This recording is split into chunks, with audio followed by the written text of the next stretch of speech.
game begins by letting you know this game ain't for sissies. I just played probably the most fun demo I've ever played. I'm so excited for this game, dude. I'm not gonna lie. So if you're unfamiliar, this game is called Hollywood Animal. It's about making your own movie studio in the 1950s. You know, Hollywood is all grimy and like... Loose the pants! Release a demo, so I'm gonna try out the demo, let you know how it is. So the story is, I was watching the charts and I saw that Hollywood was on a rise, so I bought a bankrupt movie studio. Seattle Residents United, named after this silly fellow, because he looks like a Seattle resident. And I'm starting the company with my loyal executives. My chief legal officer, John Wayne Gacy, my chief communications officer, Boss, and my chief financial officer, Stinky Fartface. We get to choose a pre-made movie, Limpin' Luke, Blind Love, or Messenger of Death. I'm gonna choose Limpin' Luke simply because that's close to my name and I have a huge ego. I also think it's kind of funny that the game just starts you with an actor that's just dead. Everyone else is okay. He just died at 27. The game doesn't even tell you why. He's just dead. Just after the movie stopped, he just walked off set and just had a brain aneurysm. Alright, now this is the fun part when we finally get to make the movie. The fun part about this game is you can select who you want for any role. Like for an editor, I can either choose Emma Barry or Oliver Grant. And what's this? He's a little purple thing. And if we hover over it, we can see, uh-oh, he's an alcoholic. But hey, that's cool. Alcoholics are based and red-pilled. That's what kids are saying nowadays, right? In 1929. And for composer, we can either do Lee Woods or Louis Murphy, who, oh, look, oh, there's a purple attribute. I wonder what it's gonna be. Is what? Just out of principle, I'm gonna choose the other guy. That is not based in red pill, guys. So I'm gonna get all my cronies to get to work and then start fixing up my movie set by hiring the cheapest people possible. I'm not even looking at the stats, I'm just looking cheapest. And after I do that, I gotta build a script department to start writing movies and more importantly, making money. Awooga! Stinky Fartface got divorced. And then he met Gilda. And he got remarried. But apparently Gilda can't stop giving him the gill during work hours.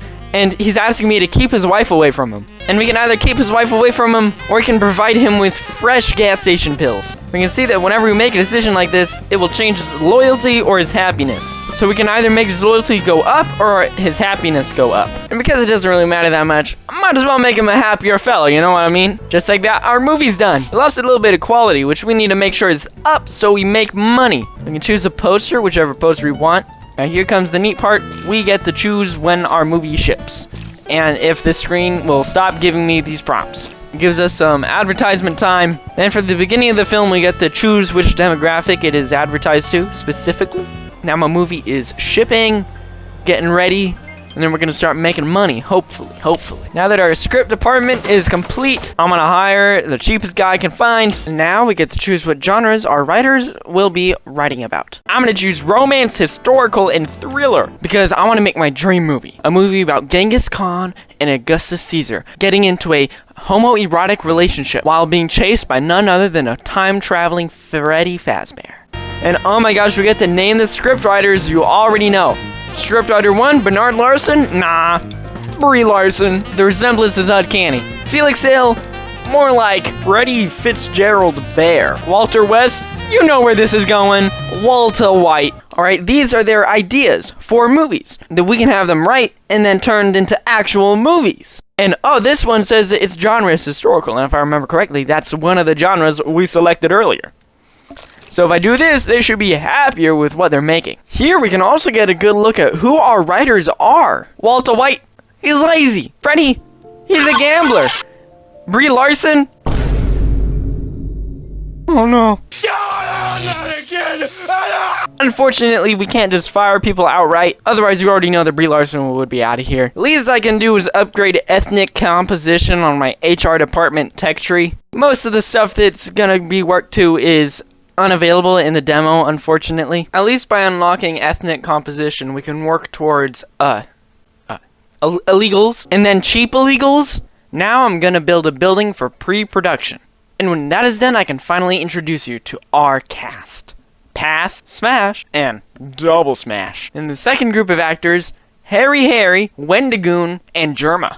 Say what you will, haters. This cast is gonna carry Hollywood. I also get to name my directors, RuPaul, Poop Fart.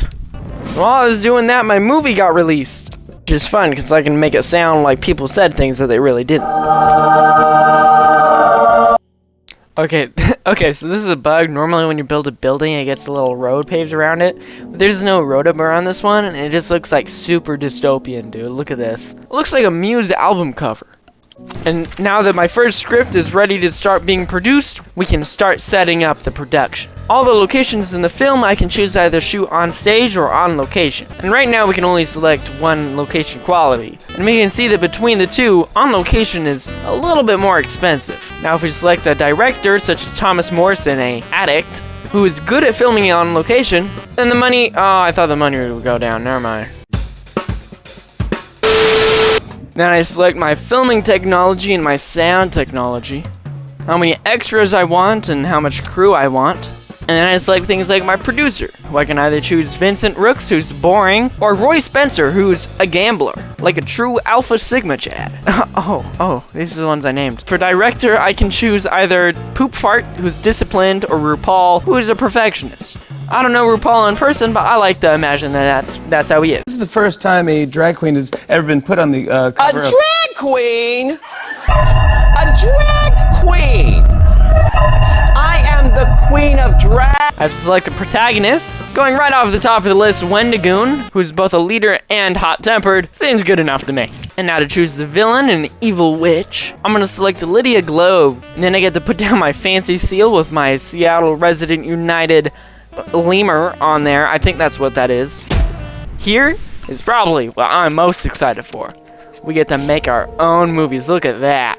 Name the movie, you already know I gotta go with Stinky Poopy Butt Fart. In my film, Stinky Poopy Butt Fart will be 100% a romance set in a modern American urban landscape. Its protagonist, a knight in shining armor. The antagonist, a tribal chief. The supporting characters, the strict parent to the noble knight. The main theme of the film will be a jousting tournament, ending in finding the treasure. And because he hasn't done anything yet, I'm gonna get my racist staff to deal with my bullshit. And also because I can have my better scriptwriters work on better scripts.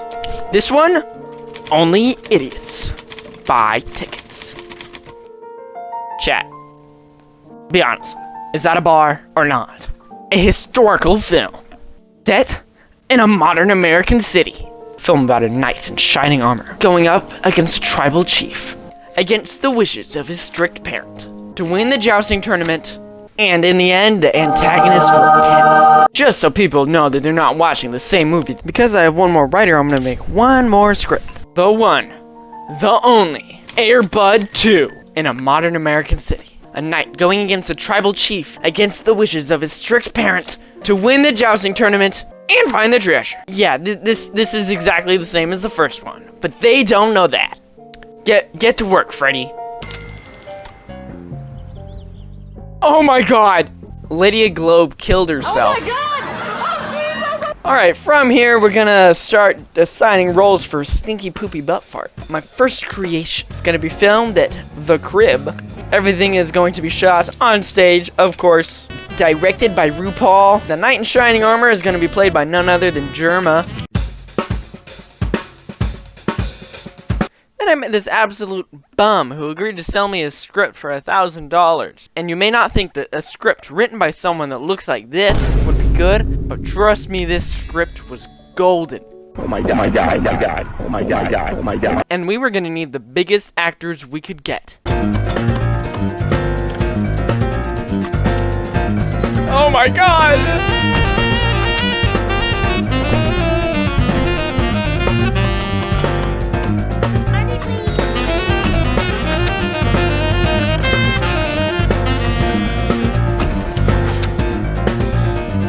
This is the fun part. We get to select where the movie goes.